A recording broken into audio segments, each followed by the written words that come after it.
Olá, gente. Bom dia para vocês. Bom dia, Luiz. Bom dia, Bom Marcos. dia. Bom dia, Ju. Bom dia, Bom, Luiz.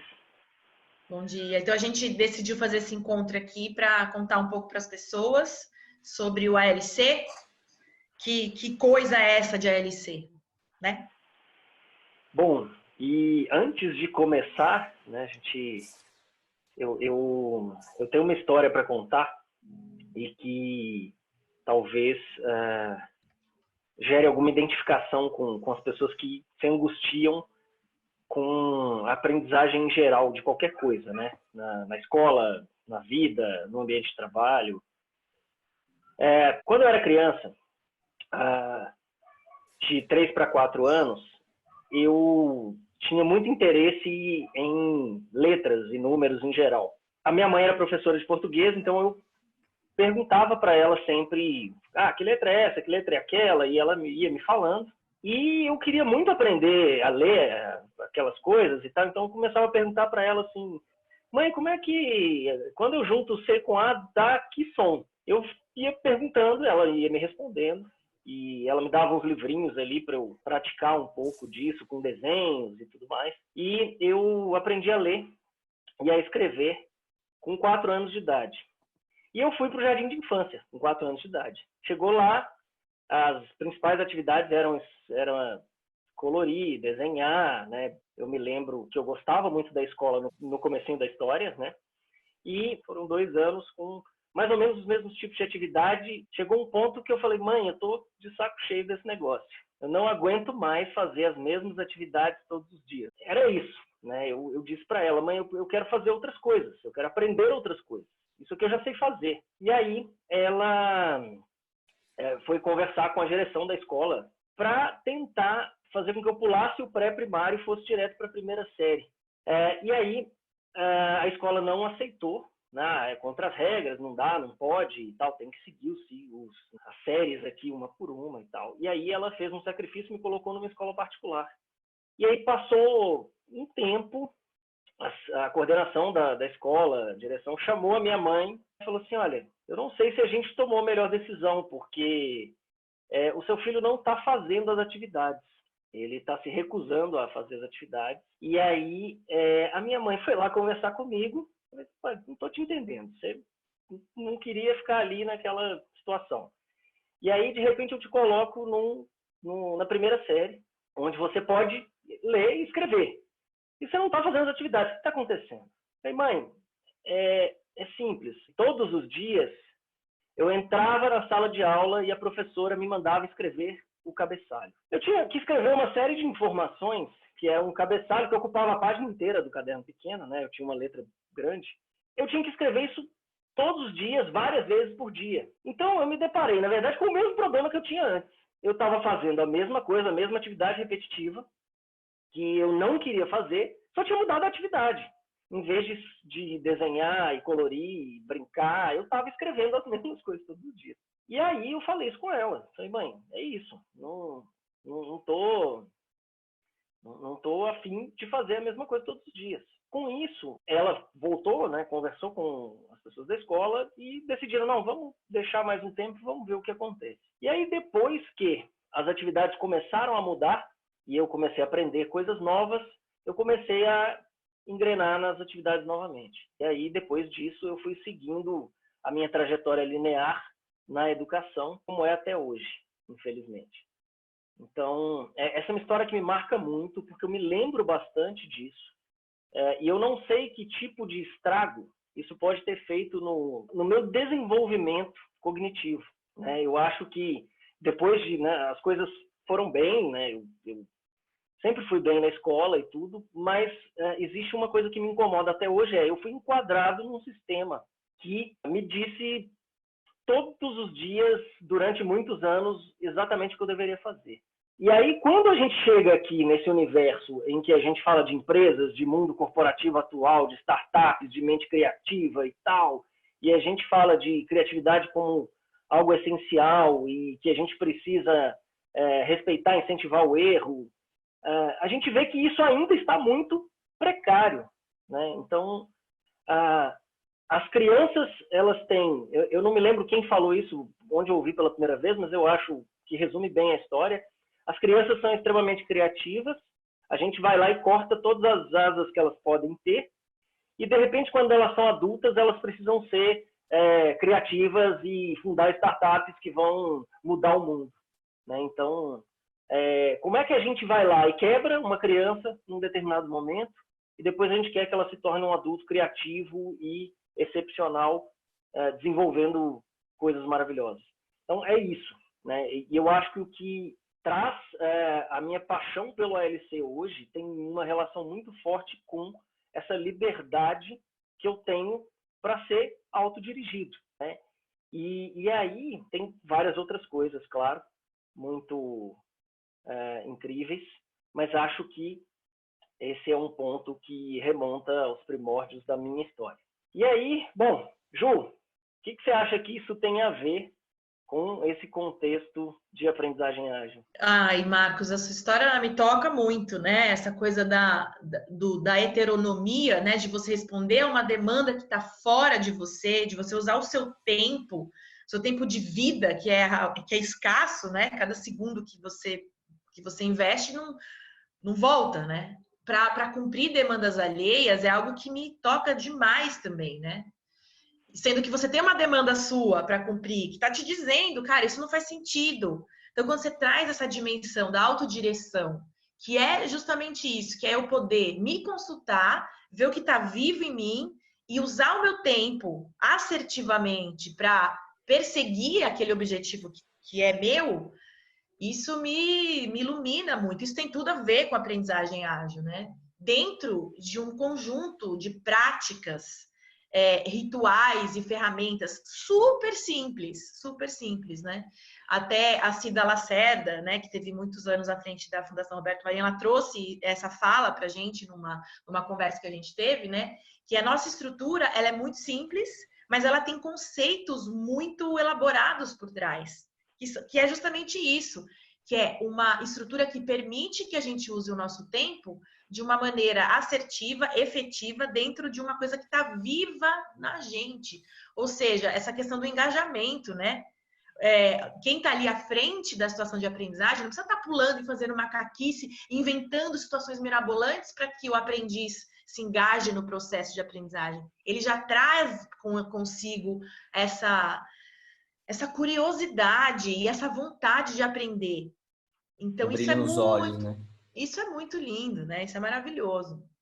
E quando a gente fala disso, né, da aprendizagem ágil, tem esse pilar da autodireção e tem um outro pilar que eu gosto muito, que é a construção intencional de cultura, que é você estar ali como um agente e não como um ser passivo que recebe, né? Também na fala da Cida, naquela conversa que a gente teve anteriormente, o professor é uma bocona, né, e os estudantes são orelhinhas. Somos todos corpo inteiro numa situação de aprendizagem ágil, porque estamos cientes e conscientes de que aquela cultura que está sendo desenvolvida, ela é parte também da nossa vida e a gente pode agir sobre ela, né? E aí a gente tem uma ferramenta nos ALCs, nos Centros de Aprendizagem Ágil, que é o quadro de maestria coletiva, que é uma ferramenta ágil que ajuda a gente a desenhar essa cultura para aquela comunidade que está ali. Então, isso, para mim, é algo muito emancipador. Eu estou dizendo para o aprendiz, a sua aprendizagem, ela não vai ser só algo que vai te nutrir, ela vai nutrir a comunidade de aprendizagem. E aí, se a gente pensa num fractal, né? Essa comunidade, outra, a gente está falando de um sistema. Aí, e quão grande esse sistema pode ficar, né? Já que ele está baseado no que é vivo, no que é orgânico e não no que é mecânico. Então, a minha história tem muito também disso, né? De eu passar minha vida respondendo a demandas alheias e me deparar no fim da minha carreira acadêmica com um vazio extremo, né? Então, eu estudei, né? Fiz todo o percurso escolar. Aí, no vestibular, eu fiquei assim meio, o que eu vou fazer? Aí, eu prestei publicidade e arquitetura, que não tinha nada a ver uma coisa com a outra. Entrei nas duas faculdades e aí eu escolhi uma pelo preço. porque uma era mais barata que a outra. E fui. E fiz 5 anos de arquitetura e tal. É uma profissão linda que eu acho, mas não tá aqui, sabe?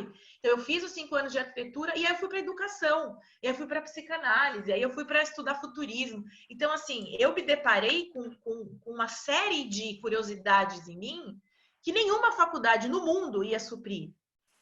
E aí eu fui fazendo um caminho. Eu tô aqui, esse caminho me leva a esse, me leva a esse, me leva a esse. Então hoje eu me percebo num conjunto de curiosidades e potências que só a aprendizagem autodirigida pode me responder, pode me nutrir. E pode nutrir o mundo, porque eu tô numa comunidade, eu não tô só para mim, né? Então o ALC, ele trouxe para mim uma perspectiva de uma aprendizagem não como carga, mas como escada, que eu vou ampliando o meu horizonte, eu vou ampliando o meu olhar e olhando mais.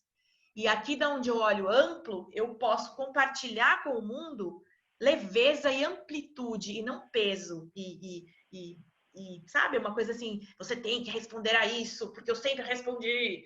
Então, para você fazer um mestrado, você precisa fazer um puta projeto, uma puta burocracia, gerando escassez no conhecimento, gente, que é o que leva a sociedade adiante, dentro, né, da minha perspectiva. Né? Não sei como é que eu vejo que você está aí também, Lu, se mexendo e vibrando, queria te ouvir um pouco. Concordando com tudo. Gente, perfeito. Tudo que vocês estão falando. O que me vem muito à mente, tanto principalmente com a fala do Marcos também, e com a Ju, é a palavra consentimento. Acho que isso tudo vai girando em torno do consentimento. E aí eu me lembro de um trecho, de um capítulo do livro A Arte da Aprendizagem Autodirigida, do Blake Boyle, sensacional esse livro, que ele conta uma história de quando ele vai num curso de primeiros socorros. E a primeira coisa que ele aprende no curso de primeiros socorros é sobre o consentimento. Para você ajudar uma pessoa ferida, existe essa ética no pronto-socorro, que a pessoa tem que pedir ajuda, ela tem que autorizar você a ajudar ela. E na escola é a mesma coisa. A vida inteira na escola nós fomos ajudados.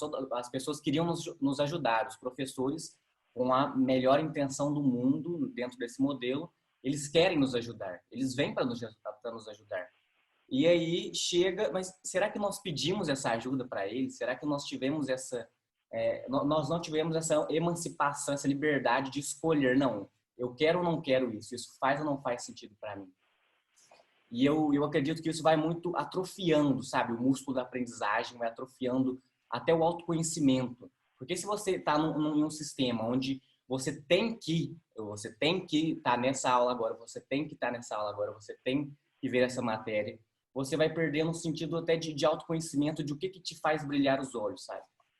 Qual assunto, o que dentro de uma variedade gigantesca de conhecimentos, o que me brilha os olhos. E quando você está ali atrofiado e não importam com o seu consentimento, esse modelo, você vai perdendo até esse senso de autoconhecimento de o que eu gosto, o que faz sentido para mim. E aí o ALC vem muito como uma cura para essa dor minha, sabe? Que eu posso escolher o que eu quero fazer, eu sou emancipado, aqui dentro eu tenho liberdade, eu entendo o que é melhor para mim, a hora que é melhor para mim, sabe? E outra coisa que a Gil falou também sobre ela não encontrou uma faculdade porque ela tinha interesse em futurismo, em educação, em psicanálise e tal.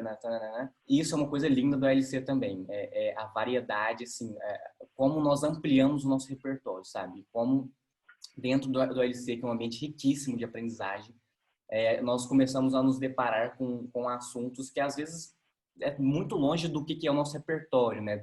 Não, você trabalha com essa área, então você vai ficar aprendendo esse assunto aqui, só nessa vertente. E aí eu me lembro de um conceito que, se eu não me engano, é da Harvard Business Review, que é o conhecimento em T. Que o profissional do futuro precisa ter um conhecimento em formato de T, né? Que é uma perninha profunda na área que você domina, só que a base do T ampla, um repertório amplo, sabendo pouco de muito e saber muito de pouco também. Você ter essas duas vertentes.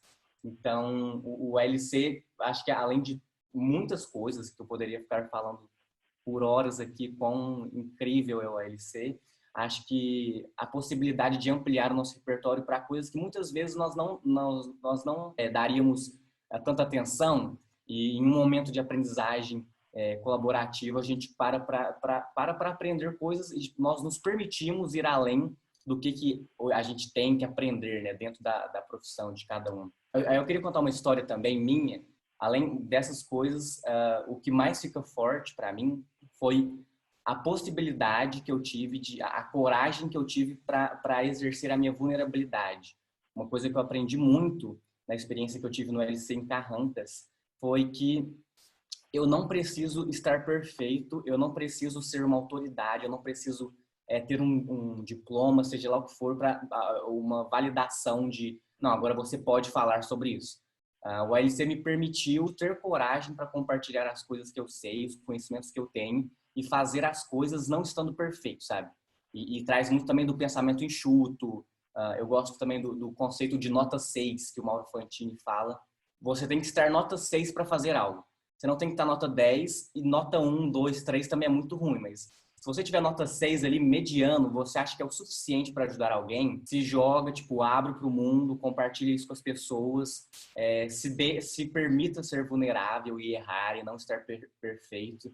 E o ALC me trouxe muito esse senso de pertencimento, sabe? De um grupo, uma comunidade que me permite errar, que permite compartilhar as coisas que eu sei sem eu sentir uma pressão, tipo, nossa, será que eu posso falar isso? Será que, sei lá, eu preciso ter um diploma, uma autoridade? Não.